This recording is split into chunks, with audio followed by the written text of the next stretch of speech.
On September 18th, Kotaku UK published an op-ed entitled, "How are we supposed to play all these bloody enormous video games?" The gist of the article is that some of the more recent AAA titles have grown to become so large in scale that, quote, "if you're a critic who has to play the whole thing, or certainly most of it, before being able to offer a considered verdict, you quickly start to resent it if it wastes your time." The author, Keza McDonald, argues that most of the upcoming releases from the bigger publishers in the industry like Fallout 4, Assassin's Creed Syndicate, and Just Cause 3 are going to be so large that it's almost too overwhelming for someone whose life revolves around playing and discussing these games. While most articles on Kotaku aren't anything that I'd consider, good, this is one that actually got me thinking quite a bit. Not just about the fact that so many of the games coming out this holiday season are advertised as being hundreds of hours long, but more so in regards to just why these recent releases are so long. And without a doubt, it all boils down to the proverbial bread and butter of these gigantic open world games, the optional content.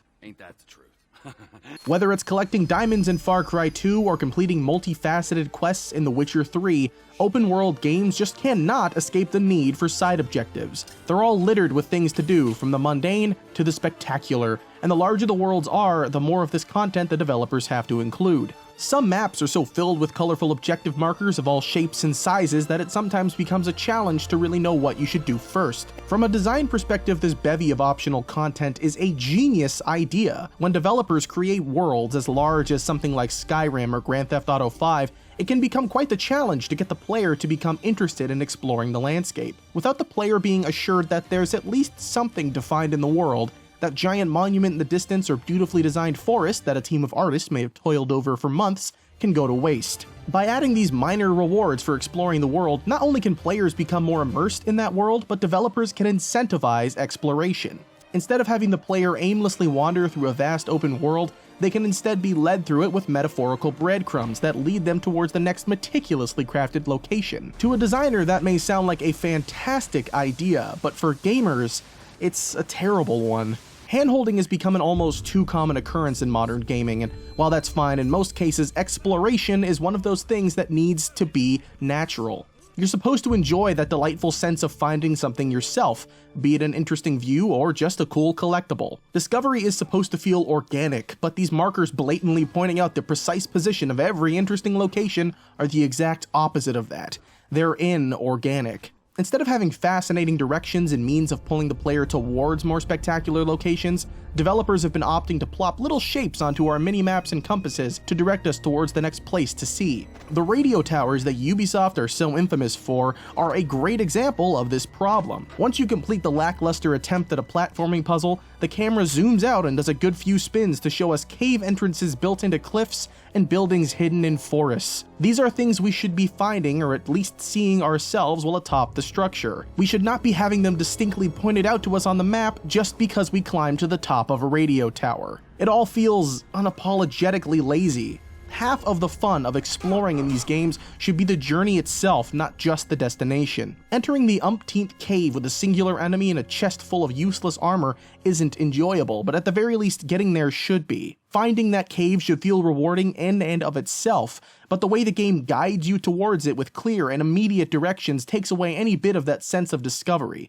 You didn't find it, the developers pointed it out to you. This was the biggest issue I had with Mad Max. Apart from its incessant need to hide away story missions until you've completed a certain amount of this optional content, the game has a very serious problem with pointing everything out to the player. Every single place worth a damn has some sort of objective marker on it. Everything can be seen on the map. And even further still, once you're in these locations that all have fairly well-designed layouts, the collectibles needed to 100% the areas have individual yellow markers that make them stick out like a sore thumb. Everything about Mad Max's environmental design choices makes the game feel like you're playing it with blinders on, and it's not alone in this. Many other open world games have the same problem, where they'll point out locations on the map and then point out exactly where things are in those locations. Mad Max also had another issue that a lot of open world games share, and that's that once you've done everything in an area, once you've checked off every item on the figurative, or sometimes literal checklist,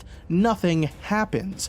Once you've cleared Jeet's territory of every threat, enemies still roam the wasteland. Once you've answered all of Victor Zaz's phone calls, you get a short 1-minute mission that's about as simple as taking down any other enemy. So many of these games have tons of objectives to complete, yet when you've done all of them, very rarely do you actually get something that feels equivalent to the amount of time you spent doing said things.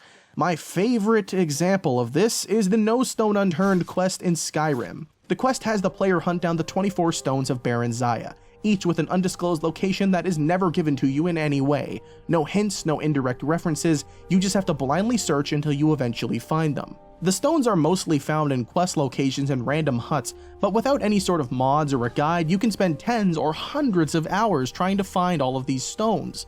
But once you finally find every one of them, and then collect the crown of Baron Zaya and bring it back to Vex, this is what you get. So here's your reward. Hope you put it to good use. I know I have.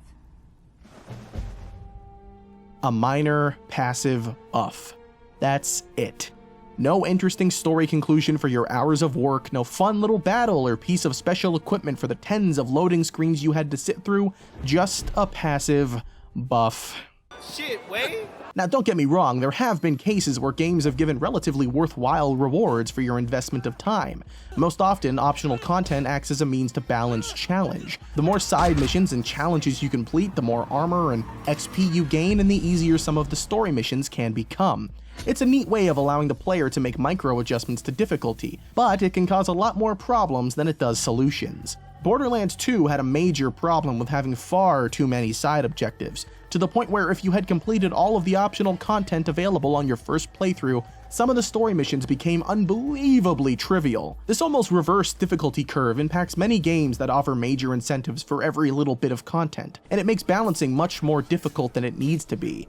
I see no real inherent issue with optional content, but when it's being used as a means to flesh out these unnecessarily obtuse open worlds that are more fluff than substance, I get justifiably disappointed. When they're improperly balanced and undeservingly time-consuming, they only serve to ruin the experience overall. Nigga. Realistically, there are some fantastic examples of games that use their side objectives to help flesh out the world.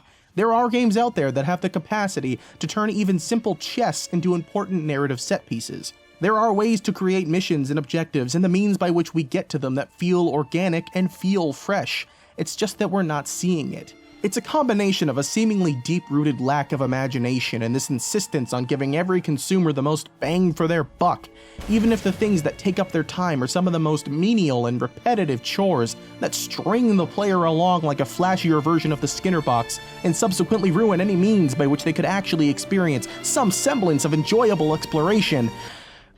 You know, I can't help but think back to Keza McDonald's article. When it was posted on the North American Kotaku website, there were comments that all seemed to share the same sentiment. Ignore the side activities, play the story, and don't care about anything else.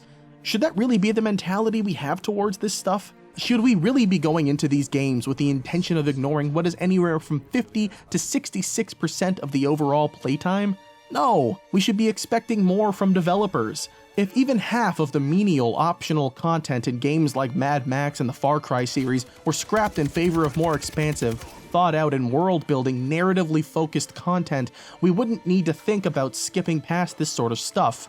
These menial objectives that only serve as a detriment to open-world games shouldn't be given a pass just because they're optional. We should want our games to be filled with more meaningful content, rather than things that we do because they're just presented to us. The problem has never been that we don't have enough time to play these games, but the problem has always been that we don't have enough time to waste on crap.